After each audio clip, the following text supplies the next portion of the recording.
Okay, so this is the second part of the second video to this poster that I'm putting together here. And we looked at test 1, 2, and 3 in the first video, so go take a look at that if you need more explanation. And we're just going to look at test 4 and 5. So test 4 and 5, it talks about face validity, so the validity of your 0 to 100% scale, physiologically speaking, and the effect that adipose tissue thickness has.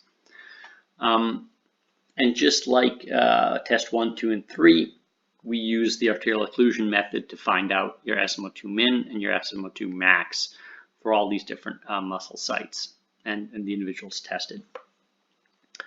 The argument made for validity of your NIRS signal physiologically, because there's no gold standard and it's hard to validate what your muscle oxygenation is in the microcirculation of any given muscle.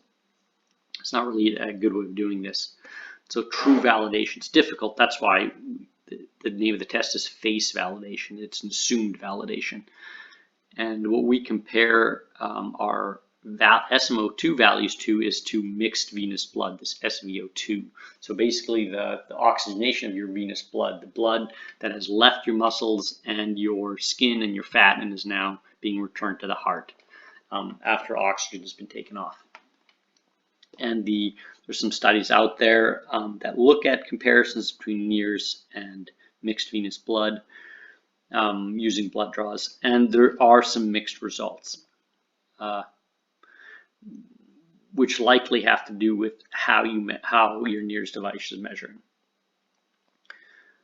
So what we decided to do here is we took values, established values for venous blood oxygenation for post occlusion, so after your occlusion for the max, and at the end of the occlusion for the min, and made the following argument.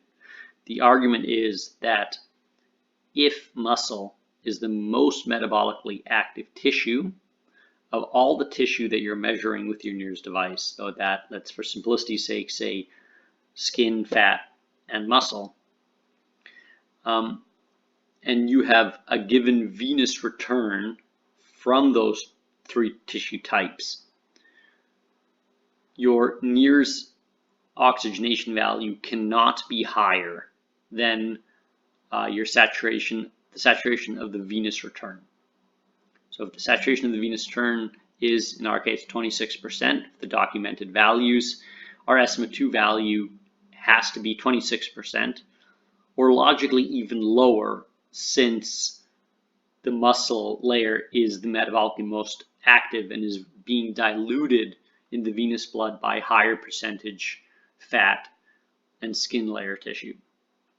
So the test predicts that your SMO2 min values and your SMO2 max values are lower than the predefined thresholds for venous saturation min and max. And that's what we ended up doing if you look over here. So the dotted line is the thresholds for venous oxygenation, and the dashed line is the mean of all four of these min values and the mean of all four of these max values. And the idea is that these need to be all lower than the threshold for venous blood, and clearly that is the case. So that also passed.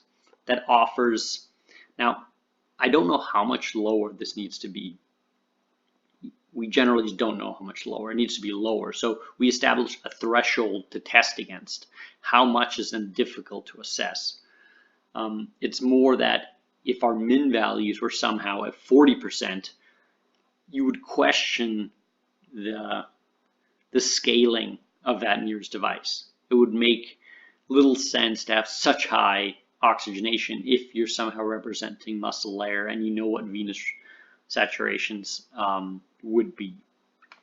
That's the argument for validity. This other test, the ATT test, so the adipose tissue thickness test, simply adipose tissue thickness has confounding effects on your NIRS signal, and most NIRS devices have a certain penetration depth. And what we did is we plotted all of our muscle sites, which we have here. VL is the circle, VM is the X, G is the square, and RF is the diamond. They're all plotted with the adipose tissue thickness of the measurement site. And what we then did was this kind of straight dotted line here where we ran linear regression to see what the relationship is. And clearly there is a strong relationship between adipose tissue thickness and your SMO2 min values that you're going to end up reaching during the occlusion test. That makes sense. That is to be expected. However, what's interesting is that you can kind of tell if you actually took these lines away that there's like this weird exponential increase, or exponential. There's a weird increase going on over here, and here it's much more bunched lower. So you can run a second regression where you say, well, let's see if I can find a knot point, a break. So it's a segmented regression. And this is what we did, and you see the second dotted line here. And it actually ends up plotting the point mathematically at exactly 15 millimeters, plus minus 1.45. It's kind of the error. And 15 millimeters is 60% of the Moxy monitor detector emitter distance.